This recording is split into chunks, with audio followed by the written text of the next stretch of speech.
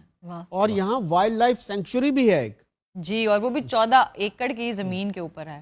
اور یہاں پہ باقی اور بھی بہت ساری ایکٹیویٹیز ہوتی ہیں، جس کے اندر بیل گاڑی، گدھا گاڑی، اونٹ گاڑی، اور اس کے علاوہ ٹانگے اور ٹرین بھی چلتی ہے. کیا بات ہے. اس کے بعد آتا ہے جی ننکانہ لیک ریزورٹ. یہ بھی ایک بہت پرسکون اور پرفضا مقام ہے، جہاں پر کشتی رانی، چیئر لفٹنگ، منی گولف اور ایون شوٹنگ گیلری بھی موجود ہے. تو اب ہم ذکر کرتے ہیں یہاں کے مشاہیر کے بارے میں، جن میں سب سے پہلے تو ہم بات کر ہی چکے ہیں، جن کی وجہ سے نام ہے، کہ گرو نانک جی ہیں، اور ان کی پیدائش یہاں پر ہوئی. ان کے والدین بھی بڑے نامی گرامی تھے، اور بڑے جسے کہتے ہیں نا نیک اور پارسا ہندو تھے. علامہ اقبال نے بھی بہت تعریف کی ہے گرو نانک جی کی. جی، تو وہ جو تھے ہندوؤں کا جو ذات پات کا نظام تھا اس کے بہت خلاف تھے. تو مسلمانوں کے بھی بہت قریب تھے، اور بہت سے ہندو ان کو ہندو سمجھتے ہیں، بہت سے مسلمان ان کو مسلمان سمجھتے تھے. گرو نانک جی نے اپنی عمر کے 18 سال، آخری 18 سال کرتارپور صاحب میں گزارے. پھر ہے جدید لاہور کے بانی سر گنگا رام ننکانہ صاحب کے قریب ایک قصبے مانگٹا والا میں پیدا ہوئے تھے. پھر ہیں، اب پھر اگین میں بولوں گی، آفتاب صاحب ہمیشہ نام لیتے ہیں جی، حنیف رامے صاحب، جو سابق وزیر اعلیٰ بھی تھے. ان کی پیدائش یہاں کی ہے. آپ سب جانتے ہیں، آفتاب صاحب ہمیشہ ذکر کرتے ہیں کہ یہ ان کے باس بھی رہے ہیں، ان کے استاد بھی ہیں. اچھا جی، نوائے وقت کے بانی حمید نظامی صاحب اور ان کے بھائی مجید نظامی صاحب، ان کا تعلق سانگلا ہل سے ہے. واہ. ایکس انٹیریئر منسٹر بریگیڈیئر اعجاز شاہ، ان کا تعلق بھی اسی علاقے سے ہے. جی ہاں. تو اس کے بعد آتے ہیں رائے منصب علی خان کھرل. ببو کون تھے یہ؟ کوئی اہم شخصیت ہوئے گی. رائے منصب علی بہت پرومیننٹ شخصیت تھے، سیاسی شخصیت تھے، وکیل تھے، اور ان کا کافی لٹریری ذوق بھی تھا. اور بہت کم عمری میں یہ ایوب خان کے زمانے میں ایم پی اے منتخب ہوئے.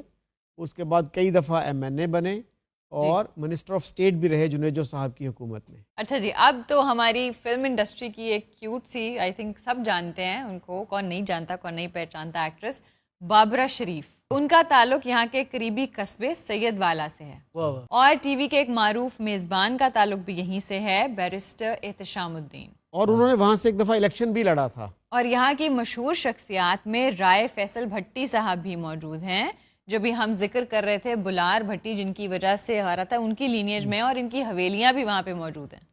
اور یہ ایکچولی انہی کے وارثوں میں سے ہیں. جی. اور یہ بہت تعلیم یافتہ شخص ہیں. انہوں نے امریکہ سے کمپیوٹر سائنس میں پی ایچ ڈی کی، اور وہاں پہ کافی فلٹریشن پلانٹس لگوائے ہیں. ہاں جی، فائنلی آپ کا فیورٹ کھابے، شیدے کا کلفہ. سیدے کا کلفہ. اور سیدھا بھی نفیس ہوگا، شیدے کا کلفہ. جس کلفے کا ذکر ہو رہا ہے کہ وہاں کی خاص سوغات ہے. اچھا جی، پھر آتے ہیں نرالا سویٹس. یہ بات ہے، ادھر ہے نا. یہاں کی مٹھائیاں، ایون یہاں پر ناشتہ، حلوہ پوری، چنے بہت مشہور ہیں. جی. نفیس کے کباب، باربیکیو بھی بہت اچھا ملتا ہے، لیکن یہاں کے کباب خاصیت ہیں. ابراہیم کے سموسے، سبحان اللہ. من پسند مٹھائی. اور یہاں من پسند کی مٹھائی امریکہ تک جاتی ہے، یعنی وہ اتنی اسپیشل ہے اور لوگ دور دور تک منگواتے ہیں. برہان ریسٹورانٹ، یہاں کے چکن اور مٹن کڑاہی بہت مشہور ہے. بٹیر کڑاہی، باربیکیو، دال، سبزی، اور یہاں پر مچھلی بھی ملتی ہے. کیا بات. کیا کہنے ڈاکٹر صاحب. ہاں جی. تسی بھی ذرا ایک گرینجر لیاؤ تھوڑا. تسی گھر جا کے نا شیشے دے سامنے کھلو کے اس طرح کرو، ہر